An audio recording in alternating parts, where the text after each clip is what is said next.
Els pressupostos que la Generalitat destinarà a València són insuficients per cobrir necessitats bàsiques.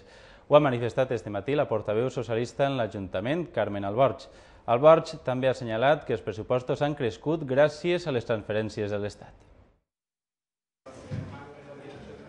La portaveu socialista, en companyia del regidor Juan Ferrer, ha presentat un llistat de tasques pendents del Consell, entre elles la instal·lació de més col·lectors i la construcció de 1.200 vivendes de protecció oficial.